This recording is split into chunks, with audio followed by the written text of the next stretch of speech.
Welcome, viewer. Here's a question for you. What happens if you mix religious zeal, bad planning, and several thousand men with pointy sticks? The answer: everyone dies, mostly. It all began with Pope Urban II deciding the Holy Land needed liberating. He appointed Bishop Adhemar of Le Puy as spiritual leader, the sort of man who could make fasting sound like a privilege. Every crusader had a red cross sewn onto their clothes, symbolizing their commitment to the journey, and, as it turned out, to an alarmingly high chance of dying horribly in a ditch somewhere in Asia Minor. Monks needed permission to go, the elderly were discouraged, and newly married men had to ask their wives first, which, frankly, is sound advice if you don't want to be stabbed in your sleep for leaving someone with the laundry. Now, Pope Urban imagined a tidy army of noble knights. What he got instead was Peter the Hermit, barefoot, filthy, and yet somehow convincing 15,000 peasants to follow him east. Think Woodstock, but with more self-flagellation and considerably fewer showers. This lot decided the best way to prepare for Jerusalem was to slaughter Jewish communities along the Rhine, because clearly nothing says pious pilgrim like murdering your neighbours and stealing their silverware. By October 1096, this People's Crusade made it to Asia Minor and was promptly annihilated by the Seljuks. Peter survived, of course. He was still in Constantinople, proving the old adage, never lead from the front when there's a perfectly good inn behind you. Meanwhile, the actual professional knights finally set off.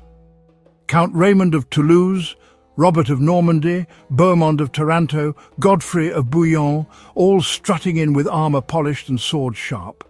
Behind them, another wave of peasants and religious fanatics, unarmed but very willing to starve, loot and smell appalling.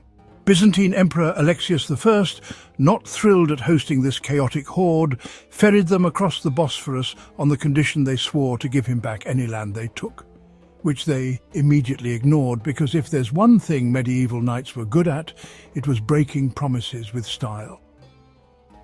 Then there were the Tafurs, the self-proclaimed chosen of God, barefoot, covered in sores, wearing sackcloth and armed with clubs, shovels and whatever sharp thing they could find.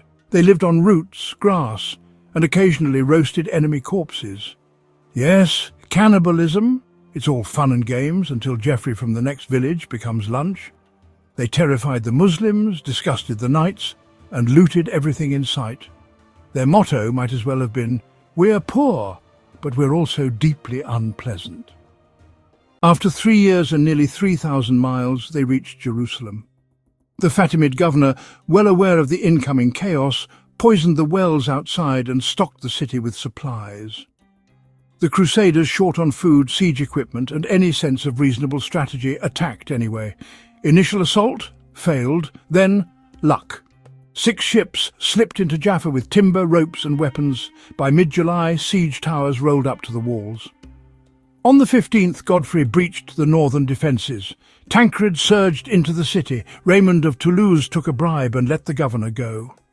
Raymond of Aguilers claimed the blood in the Temple Mount was up to the knees of the horses, which, as historians politely point out, is probably nonsense, unless Jerusalem had been hosting the World Horse Paddling Championships. Tancred was apparently outraged that the Tafurs ignored his promise of mercy and butchered everyone anyway. The synagogue was burned with people inside. Even by medieval standards, it was a lot.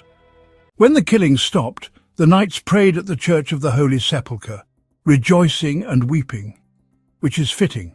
They'd finally reached their holy goal, but left a trail of corpses, broken promises, and very confused Byzantines behind them. So, viewer, what did we learn today? That the First Crusade was less pure holy mission and more chaotic road trip with body count.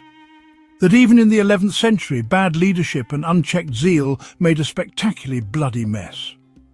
History, much like an old pub quiz, is often a game of best guesses.